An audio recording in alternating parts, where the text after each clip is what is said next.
What's up, guys? President1 here, and today we got the topic of Wacky Dean Ambrose. Quick rise and fall. I can't force you to like and subscribe, but if you want to, go ahead.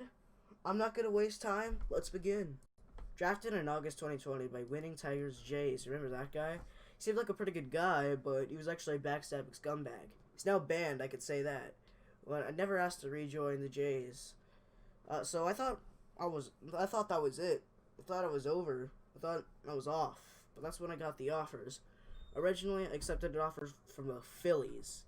Then I got the offer. My new home, my new loyalty. Dorfond's Cardinals. Dorfond was Winning Tiger, but way more loyal, and actually a good guy. We bonded instantly. Okay, that part's over.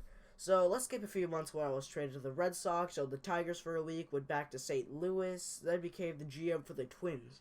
But GM isn't full order. Who's the full order? Who will be my buddy for the next few weeks? It is our main man, Wacky Dean Ambrose. We didn't talk that much to each other. I signed one player that he's turned the team around as I watched in the background, just like, yay! Woo! Then the day arrived. The day where I went back to the Cards for a third time as a coach. So how did this happen? Well, Wacky told me to show the games. There just so happened to be a game 5 minutes later. So I showed, but I was the only one.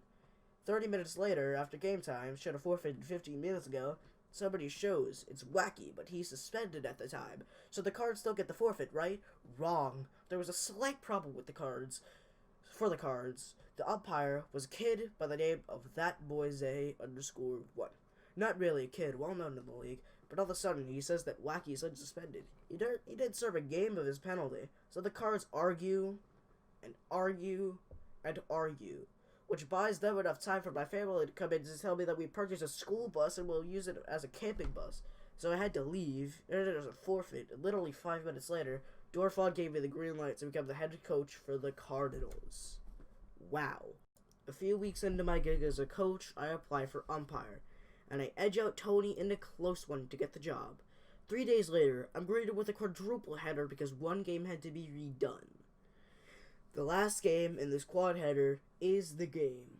Wacky Dean's Twins versus 9_9's White Sox. The Twins dominate them in the first 2 innings. Then the Sox leave, the Twins win by forfeit, and the whole thing never happened. Except no. The Sox are allowed to play the bottom of the third with one batter and a few pinch runners. Then it starts.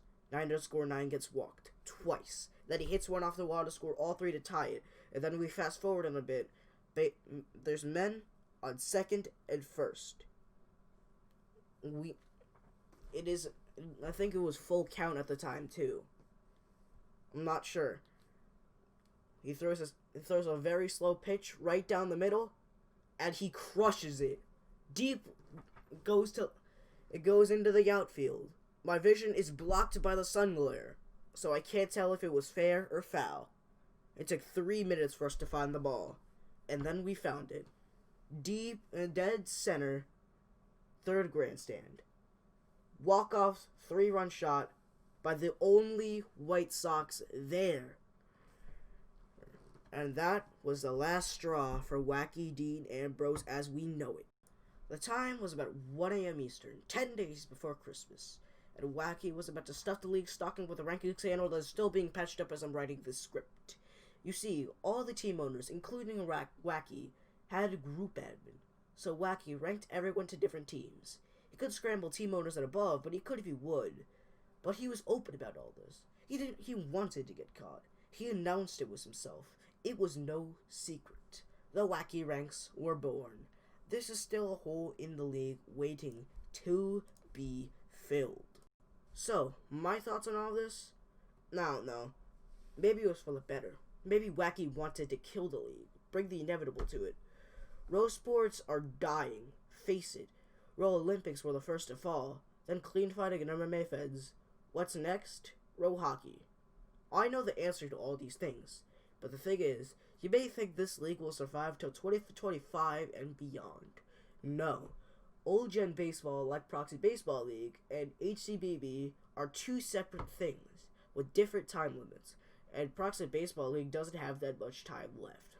Sure, it could go to 2023, maybe last longer than Row Basketball for fuck's sake. But one thing is for sure. There's a time limit to everything. sports league needs commissioners, staff, and players to survive. It needs its icons, too. And sure, they got all of them, but some staff are rigging games, some staff up without permission, some icons are dropping out. And the league could take care of them, but until 2023, I think some of the best staff would have left for the better. Some of the best icons would have retired. What the community needs to do to stop all this, they need to bind together.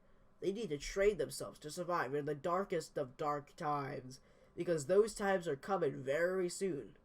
And the freight train known as time ain't slowing down. And when it hits, you will need it.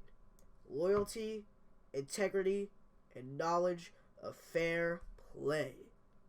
That's it. See you soon. If you haven't heard, I have a video being planned right now for the home run that started all of this. If you want to check it out, like and subscribe, smash that notification bell, and you won't miss it. And I'll see you next time.